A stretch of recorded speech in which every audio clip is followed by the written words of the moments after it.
Baik, bismillahirrahmanirrahim. Assalamualaikum warahmatullahi wabarakatuh. Jumpa lagi dengan saya di Abil Maiwa Channel.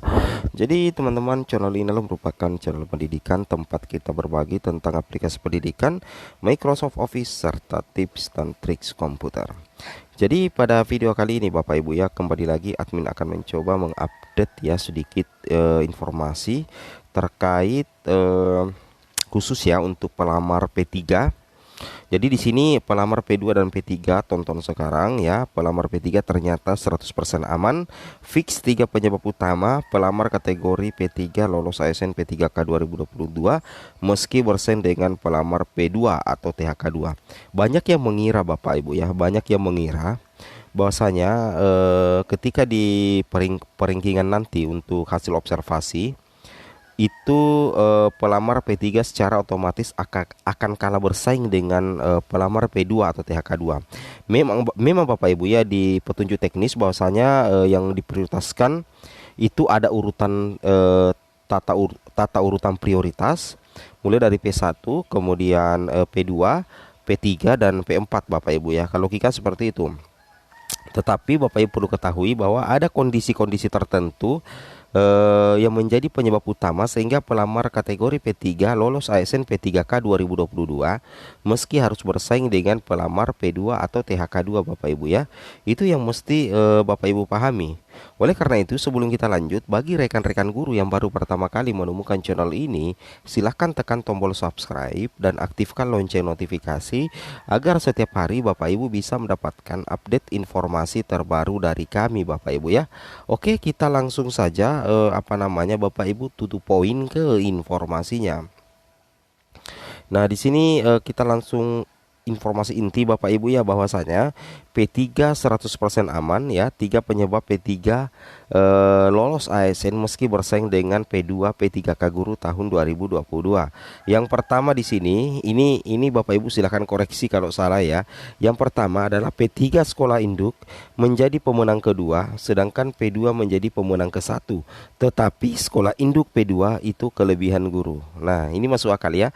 Logikanya begini, misalkan ada satu sekolah itu guru induknya adalah P3.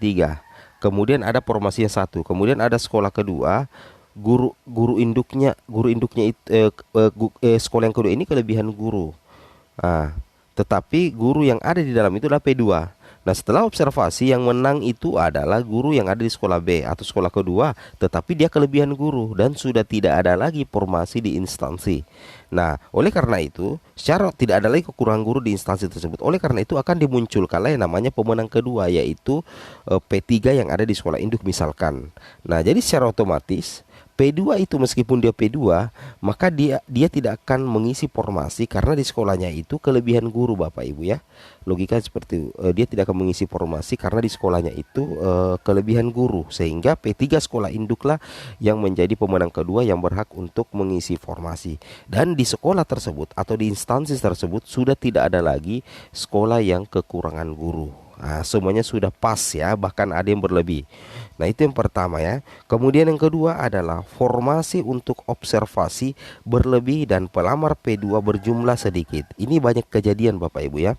Nah, jadi formasi untuk observasi berlebih dan pelamar P2 berjumlah sedikit. Nah, misalkan dalam satu sekolah ada formasi 30 dalam satu instansi, sisa formasi yang diperebutkan P2 dan P3 itu adalah 30. Jumlah P2 3 misalkan, atau jumlah pelamar prioritas 2 itu 5. Sedangkan jumlah P3 itu 15. Berarti secara otomatis akan banyak pelamar P3 yang lulus Bapak Ibu ya, meskipun harus bersaing dengan P2 karena memang kalau kita lihat ya di tahun 2022 ini jumlah pelamar P2 atau jumlah THK2 yang ikut observasi itu jauh lebih sedikit daripada jumlah P3 ya, karena sudah banyak yang terangkat di tahun 2022 ini. Jadi Bapak Ibu yang P3 itu tetap optimis ya, karena jumlah P2 itu sudah semakin sedikit. Sedangkan sisa formasi untuk diobservasi itu masih banyak Bapak Ibu ya. Logika seperti itu. Kemudian yang ketiga, formasi P2 dan P3 berbeda sesuai dengan linearitas ijazah. Jadi ini tidak jadi masalah karena di sini tidak saling mengganggu Bapak Ibu ya. Di sini tidak saling mengganggu. Kenapa? Formasi P2 dan P3 itu berbeda sesuai dengan linearitas ijazah. Contoh, P2 guru PAI dan P3 guru kelas SD, berarti tidak saling mempengaruhi. Nah, misalkan dalam sekolah ada P2, kemudian ada juga P3. Tetapi keduanya ini tidak bersaing di observasi Bapak Ibu ya, karena linearitas dan mapel formasi yang didaftar itu berbeda. P2 itu anggaplah dia melamar guru PAI karena ijazahnya adalah pendidikan agama Islam, sedangkan P3 itu adalah melamar mapel guru kelas SD karena ijazahnya adalah PGSD. Berarti secara otomatis itu tidak saling mempengaruhi atau tidak saling bersaing Bapak Ibu ya. Logikanya seperti itu. Itu yang harus Bapak Ibu pahami dan Bapak Ibu cermati ya. Oke. Kemudian kita lanjut lagi sedikit di sini Bapak Ibu. Nah, di sini kita bisa berikan contoh ya. Misalkan ya, ini. Nah, ini kan seperti ini logikanya. Misalkan ini formasi PJOKSD ya. Nah, formasi PJOKSD, anggaplah ya kita simulasi saja seperti ini ya. Kita anggap ini sebagai simulasi formasi PJOKSD. Jumlah formasinya itu anggaplah kita tulis di sini 15 secara keseluruhan ya. Sedangkan di instansi untuk mapel PJOK jumlah P2-nya itu masih ada satu. Jumlah P3-nya itu ada 14. Di sini kita bisa mulai kesimpulan bahwa P2 dengan P3 bersaing, tetapi jumlah P2 itu jauh lebih sedikit Bapak Ibu ya, sehingga jatah untuk P2 di sini cuma satu. Jadi masih ada 14 yang bisa diisi oleh pelamar prioritas 3. Nah, jadi pelamar prioritas 3 bisa lolos di sini. Nah, logikanya seperti itu ya, meskipun bersaing ya, karena memang jumlah P2 itu jauh lebih sedikit. Kemudian di sini lagi formasi PJOK SMP ya. Nah, di sini jumlah formasi anggaplah 9. Jumlah P2-nya memang tidak ada. Jumlah P3 9, maka otomatis mengisi. Karena sebagaimana yang admin katakan tadi bahwa jumlah pelamar prioritas 2 dalam satu instansi itu sudah semakin sedikit Bapak Ibu ya. Itu sudah semakin sedikit. Penyebab utamanya adalah karena memang sudah banyak pelamar P2 yang sudah lolos ASN.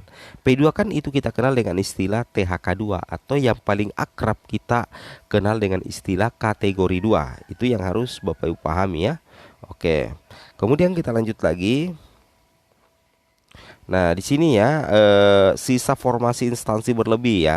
Kalau sisa formasi di instansi berlebih, maka status P2 P3 itu bisa masuk dalam kondisi aman.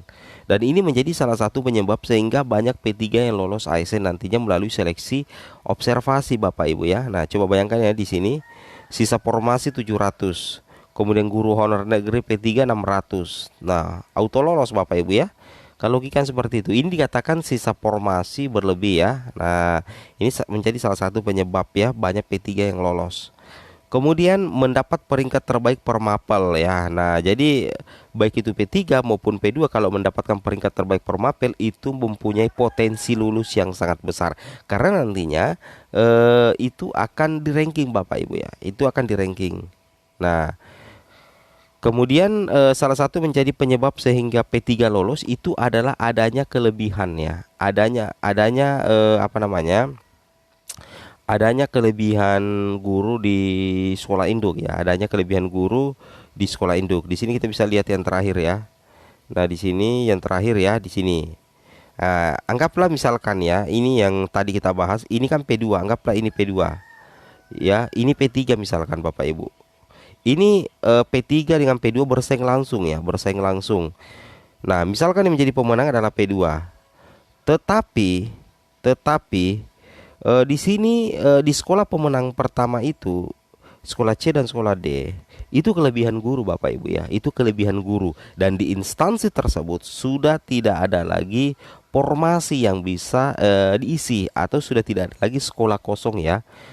Sehingga formasi tidak bisa dipindahkan dan tidak mungkin juga P2 yang ada di sekolah C, P2 yang ada di sekolah D itu masuk ke sekolah A, masuk ke sekolah B untuk menggeser guru induk, tidak mungkin.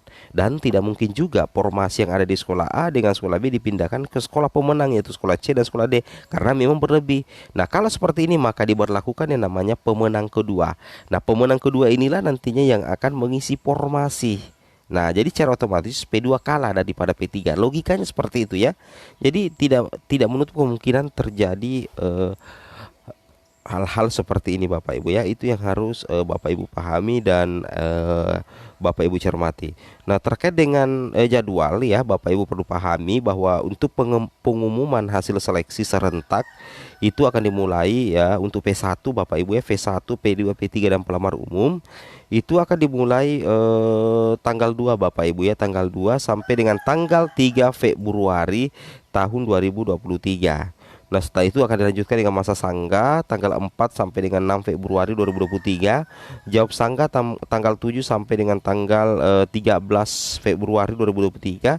Pengumuman kelulusan pasca sangga itu dimulai tanggal 20 Bapak Ibu ya, 20 sampai dengan 21 Februari 2023. Pengisian DRH NIP 3K 22 Februari sampai dengan 13 Maret 2023 dan usul penetapan NIP 3K tanggal 7 sampai dengan 31 Maret 2023. Nah, ini untuk usul penetapan NIP 3K Bapak Ibu ya. Oke ya, mungkin cukup sampai di sini dulu informasinya. Semoga bermanfaat. Assalamualaikum warahmatullahi wabarakatuh.